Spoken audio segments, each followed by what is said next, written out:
अगर आपको backup server configure करना है तो ये वीडियो कम्प्लीटली आपके लिए है और कम्प्लीटली इस वीडियो को आप पूरा देखो, आपको पूरा समझ में आ जाएगा। मैं वर्चुअल पे ये करके आपको बता रहा हूँ, लेकिन आप ये रियल इन्वायरमेंट में भी इसको आप यूज़ कर सकते हो। मैं एक सर्वर बनाया हूँ और एक क्लाइंट सर्वर है, और जो सर्वर पे क्लाइंट्स जितने होंगे उन सारे के फाइल हमेशा उसमें सिंक होते रहेंगे। चाहे वो कुछ भी फाइल डाउनलोड होगी, वो सारा फाइल आपके सर्वर पे आता रहेगा। और कभी ना कभी अगर उस क्लाइंट पीसी से वो फाइल डिलीट होती है तो वो फाइल आपको सर्वर पीसी पे आसानी से मिल जाएगी। ये सबसे ज़्यादा आईटी सेक्टर के जितने भी कंपनियां हैं उनमें ये आपको काम आता है। सबसे पहले आपको दोनों जो कंप्यूटर हैं वो आपके सेम नेटवर्क पे होना चाहिए और सेम सबनेट में होना चाहिए, वरना ये दोनों पिंग नहीं होगी आपस में। तो ये आपको ध्यान रखना है। फिर आपको जाना है अपने वायरस एंड डिफेंडर जो भी आपका सेटिंग है, और उसमें रियल टाइम इम्प्रूवमेंट वाला जो मेन्यू है उसमें एक ऑप्शन है। एक मिनट, मैं इसको बंद कर देता हूँ, थोड़ा स्लो हो रहा है सिस्टम पे, तो इसको तो मैं थोड़ा एनालाइज कर लेता हूँ। वायरस एंड थ्रेट प्रोटेक्शन में जैसे आप जाओगे ना, तो उसमें आपको जैसे आप क्लिक करोगे तो उसमें एक ऑप्शन आएगा नीचे में मैनेज सेटिंग, और जैसे आप क्लिक करोगे सबसे नीचे आएगा एक्सक्लूसिव या एक्सक्लूशंस, सॉरी।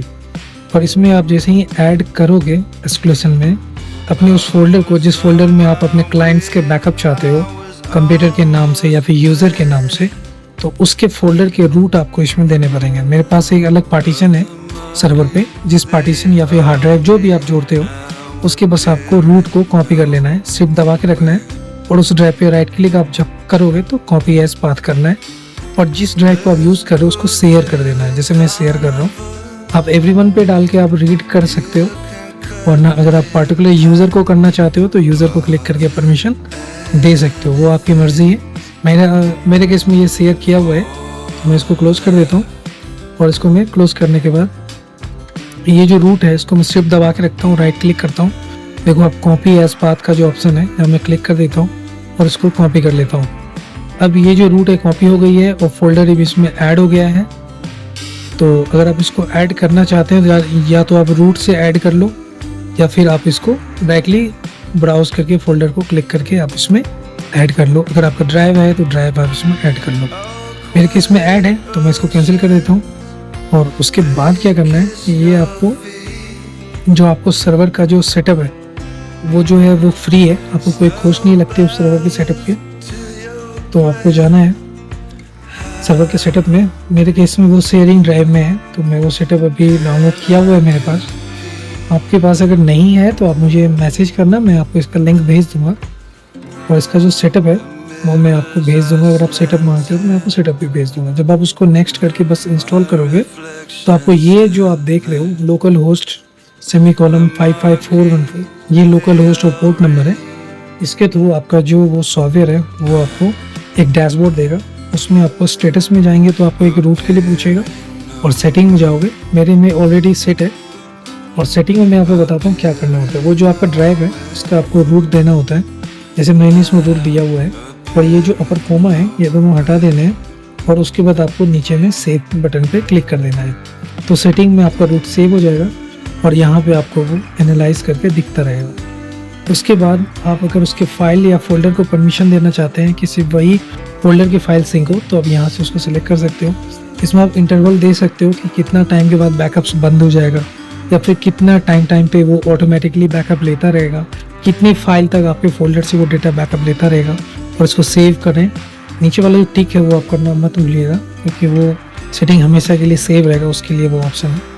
अब ये केस सर्वर पे हो गया है, अब आपको क्लाइंट पीसी पे जाना है। मेरे केस में सर्वर पे सेटिंग ओके है, तो मैं इसको क्लोज रुके रहने देता हूँ। चलिए मैं आपको क्लाइंट पे दिखाता हूँ। अब ये जो सर्वर है वो तो ओके है, मैं क्लाइंट पे जाता हूँ, और क्लाइंट पीसी में जब आप क्लिक करोगे तो क्लाइंट पीसी में जब आपका सिस्टम ऑन होता है तो आपको बस एक सॉफ्टवेयर है क्लाइंट का, जैसे सर्वर का सॉफ्टवेयर था उस पर रन किए हैं, उसी तरह इसमें आप क्लाइंट के सर्वर पे जोड़ने के लिए एक आपको सॉफ्टवेयर क्लाइंट का इसमें रन करना होगा। ये सॉफ्टवेयर आप नेट पे सर्च करोगे आपको आसानी से मिल जाएगी, कोई इशू नहीं होगी, फ्री सॉफ्टवेयर है, बस आपको यूज़ करना सही से आना चाहिए। तो क्लाइंट पीसी पे मैं आ गया हूँ, इसमें आप डबल क्लिक करोगे और उसको आप बस इंस्टॉल कर लोगे, सेटअप आपका इंस्टॉल हो जाएगा। मेरे केस में एक मिनट में इसको रिसाइज कर देता हूँ, तो स्लो चल रहा है।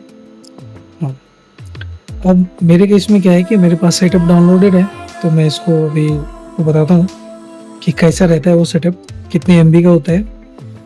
एक मिनट, मैं आपको आईपी दिखा देता हूँ कि दोनों कंप्यूटर सेम नेटवर्क पे है। आपके एरिया या फिर आप जिस लैब में रहते हो या फिर आप जिस म्यूजियम में रहते हो, आप जिस फैक्ट्री में रहते हो, आप जिस ऑफिस में रहते हो, उसमें सारे कंप्यूटर एक नेटवर्क पे या एक सबनेट में होना चाहिए, तभी आपका ये सिंक होकर डेटा आपका रख पाएगा। मेरे केस में देखो आप कि ये अभी मेरा जो शेयरिंग ड्राइव है वो डिस्कनेक्ट हो गया है, तो शेयरिंग ड्राइव को मैं भी डिस्कनेक्ट को भी मैं 1 मिनट दीजिए मुझे, मैं सेट कर लेता हूँ। मेरा VMware है तो इसमें मैंने 1 टाइम इसको परमिशन दिया था, मैं इसको 1 मिनट फिक्स कर देता हूँ। अभी ये देखिए ये मेरा ऑन हो गया है VMware होस्ट। अब जैसे ही मैं इसको डबल क्लिक करूँगा तो रूट मेरा जो सेव किया हुआ ड्राइव का है वो मैं इंटरनल ड्राइव को एक्सेस कर रहा हूँ, और इसमें जो सेटअप है ये सर्वर का है और ये क्लाइंट का है। तो क्लाइंट को जैसे मैं डबल क्लिक करूँगा तो नेक्स्ट करके बस इंस्टॉल कर लेना है। उसके बाद ये जो आपको हाइड आइकन बार में येलो रंग का बॉक्स दिख रहा है, राइट क्लिक करना है, कॉन्फ़िगर ऑप्शन में जाना है और फिर आपको यहाँ पे यस करना है।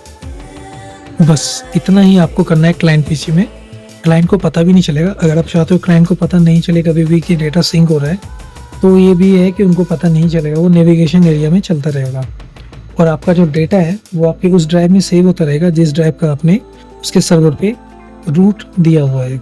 तो मेरे केस में मैंने उसको क्लिक कर दिया है। अब मैं आपको दिखाता हूँ कि मेरा ये जो है ये लोडिंग हो रही है। अब मैं आपको इसमें दिखाता हूँ सर्वर पे इसका फाइल आ रहा है कि नहीं आ रहा है। तो मैं सर्वर ऑन करता हूँ, ये मेरा सर्वर है और इस सर्वर पे मैं आपको इसका जो डैशबोर्ड है उसमें आपको दिखाता हूँ। देखिए वो सिंक हो रहा है, डेटा 36% हुआ है और आप इसमें रूट दे सकते हैं कि क्या सर्च करना है, क्या सिर्फ आपको कॉपी होना है। तो ये पूरा डेटा आपको उसमें फाइल बैकअप लेता रहेगा हमेशा के लिए। और जब भी आपको इस फाइल को एक्सेस करना है तो आपको सर्वर में जाना है और सर्वर में उस ड्राइव में आपको जाना है जिस ड्राइव में आपने उसका रूट दिया हुआ है। मेरे केस में डेटाबेस वो ड्राइव का नाम है, तो डेटाबेस में बैकअप टर्नल जो है इसमें आप जैसे ही डबल क्लिक करोगे देखो उस क्लाइंट का मेरे पास डेस्कटॉप वाइज भी आ रहा है। डेस्कटॉप में कोई इंटरनल एसक्यूएल सर्वर या फिर कुछ भी अगर उन्होंने इंस्टॉल किया है नेम वाइज तो वो भी इसमें आपको दिख जाएगा। और अगर ये आपको नहीं PSP या फिर आपको ये आपको सिसबॉल का या फिर आपको वॉल्यूम का या फिर आपको SQL का कोई काम नहीं है जानने का कि कौन सा सर्वर चल रहा है उसमें, तो बस आप वो क्लाइंट पे डबल क्लिक करिए और आपका उस क्लाइंट का जो भी अभी फाइल बन रहा है, चाहे वो उसने यूज़र अकाउंट में बनाया है, चाहे डेस्कटॉप पे बनाया है, चाहे वो कहीं पर भी बनाया है, वो सारा आपको इसमें दिख जाएगा। सी ड्राइव पूरा इसमें एक्सेस हो जाएगा आपके पास। जैसे आप इसको डबल क्लिक करोगे तो यूज़र के जितने भी फाइल हैं सारा इसमें आपको दिखने लगेगा। मेरे केस में देखिए यूज़र दिख रहा है। अब मेरा जो क्लाइंट है वो सर्वर सेकेंडरी सर्वर के नाम से है, नीचे में देखो आप दिख रहा होगा। इसको जैसे आप डबल क्लिक करोगे तो इसको आपको पूरा एक्सेस आपको दिख जाएगा। जैसे आप डेस्कटॉप पे जाओगे तो ये आपको देखिए डेस्कटॉप ऑटो रन का इसमें फाइल पहले से दिया हुआ है और एज जो है उसमें बना हुआ है। जब ये 100% हो जाएगा तो ये जो आप एक फोल्डर देख रहे हो जी नाम का वो भी इसमें आ जाएगा, क्योंकि वो 36% अभी स्कैन हुआ है तो अभी थोड़ा टाइम लगेगा, लेकिन ये पूरा फाइल इसमें स्कैन हो जाएगा। अगर ये वीडियो आपको थोड़ी सी भी हेल्पफुल लगी है तो लाइक ज़रूर करिएगा, सब्सक्राइब करके जाइएगा, क्योंकि इसी तरह के IT वीडियो मैं अपने यूट्यूब पे लाता रहता हूँ।